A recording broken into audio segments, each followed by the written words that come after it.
Hey, it's Ashley and I'm back with another haircut tutorial. If you haven't already, please don't forget to like and subscribe. Let's get started in this haircut. Today we're going to be doing a number 1 fade, medium with a pushed up and over longer length on top. The top will be majority shear cut. I do not use clipper over comb often in my haircuts. So if you would like to know how to use a shear over comb and using your shears to cut the top to blend it into a number 2 guard or lower, I would suggest you continue watching this video. So using my number 1, I am keeping the guard closed and I am going in and removing all of that bulk at the bottom and then really focusing whenever I get to my beginner line on where I'm going to start fading that out. And I normally like to take in consideration my client's head shape, so I am going to start to kind of, instead of dent into where the occipital bone ridges out, I'm going to kind of dip out and flat, keeping everything really parallel. The back of my clippers are not teeth digging in first, they are teeth scooping out. So keeping everything flat and really riding that curvature of the clipper on the head shape itself gives you a real good base to already start your number 1 fade. So after going in with that 1 guard closed, I'm going to open up my number 1 guard to a 1.5, and I'm going to begin fading this haircut in. This is a number 1 faded up, so that's exactly what we're going to do. I am using the head shape as my guide, so I am using my parietal ridge, my occipital bone, my crown, and my frontal, all as aspects of this haircut. Now going in, you can see I'm kind of turning my clippers sideways so that I can really get a fully faded effect. So when I go in with my 1.5 guard, I don't have to work really hard. So I'm going in and just tapping it kind of against the hair growth so that it's getting everything to the exact same length of that 1.5. I don't want to have weird little lines all in my haircut. And sometimes you see that, and that just means that you're not picking up all of the hair and cutting it down to the exact same length. So when you run into that problem, you just go back in with the same guard and you work out those weighted lines. So now going in with that 1.5, I'm going to just continue following my fade up on that parietal ridge and that occipital bone, making sure that I'm not digging in any of these spots. It is very important to keep this fade flowing really easily and nicely for yourself. So as you can see, I'm just working that 1.5 all the way around the head shape, just like I did my 1 and 1 opened. And then doing the same thing on the other side, making sure that I am kind of scooping to the side so that I can get a little bit more of a fade going for myself set up. So once I do that on this side, I'm going to open up my 1.5 guard, giving me essentially a number 2 guard, but this is just a little bit closer and a little bit lower than that number 2 guard, and will give you a really seamless blend going into your number 2. So opened 1.5 guard, and then going in with that number 2, and right here it's just going to sit so perfectly on that parietal ridge and that occipital bone. It should start to fade itself out without me having to do a lot of work later on. So as you can see, I'm just going in, scooping out, and then I'm going to turn my clippers a little bit sideways, and this is going to keep my fade just a little bit simpler when I'm blending in later on. Now it's essentially cutting it to the same length, but it's using the head shape to taper itself in to fit perfectly to the client's head when I'm tilting or whenever I am not digging my clippers all the way in. I'm letting the head guide me on my haircut, and this will give a lot nicer look to your haircuts for your client's head shape when you let their head shape do the haircut for you. And if you don't know what that means, you can go and watch all of my other videos, and they have some great tips and tricks on this exact same thing, just in different forms with a number 4, number 1, bald fade. They're all the same, just different lengths on the head. So going in with my trimmers, I like to do all of my dry work first. I don't like to do my wet work after my clippers, because then I get lost and I get sticky and all the hair sticking everywhere, and then when I go in with my trimmers, I can't see anything. So staying with dry work always first. I go in, I'm making sure that everything's lined up nice to his beard already, and that I lightly shape up his natural hairline. I'm not trying to give my client a new hairline, I am just lightly cleaning up his natural state. This keeps the grow out really nice and clean, no big issues, no bad looks. He doesn't look like a wildebeest in 3 weeks, he just looks like he might need a haircut. So going around the ear, I like to follow the hairline around the ears. I am not cutting overly into the hairline. This gives a client a white wall, and I am not making a hairline for them. They already have a natural hairline. I am just complementing it and cleaning it up for them. So going in, I like to use basically the last 3 to 4 teeth on my trimmers to really get that nice scoop on both sides. And then I follow that scoop from the ear down to the neckline.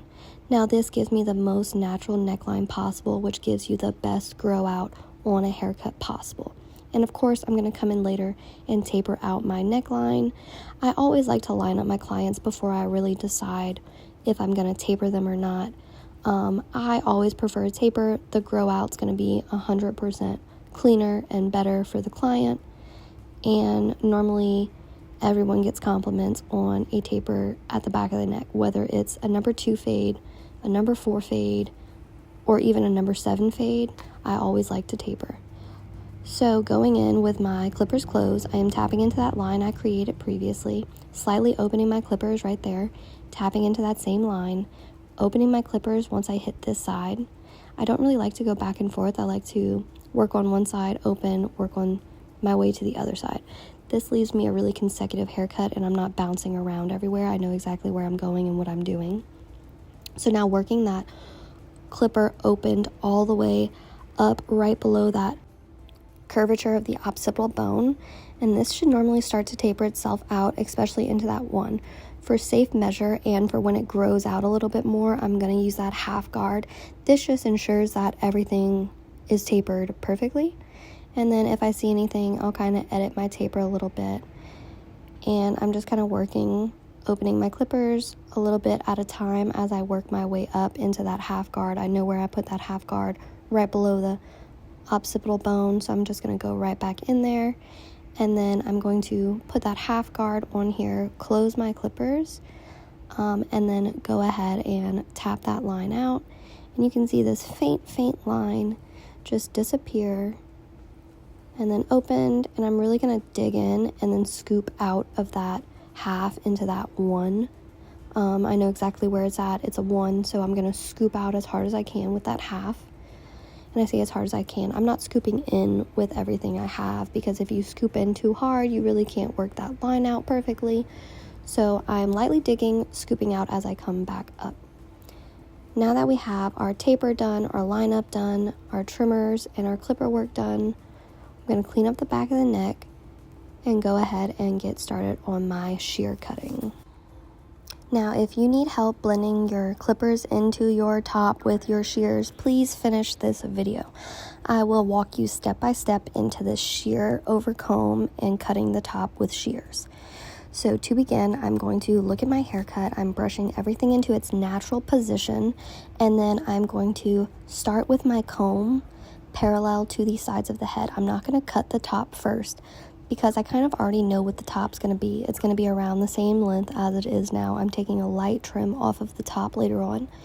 So for this, I just want to blend instead of really cutting what is above the parietal ridge. And that's why I left my fade a little bit lower, so that we could leave more weight up here for the client's hair. So as you can see, I am just working that weight line out, and I'm slowly moving my clippers not on the head, but off of the head up towards the ceiling. Now, I'm keeping a very squared profile to the client because he's already got a round head. We don't need to enhance the roundness.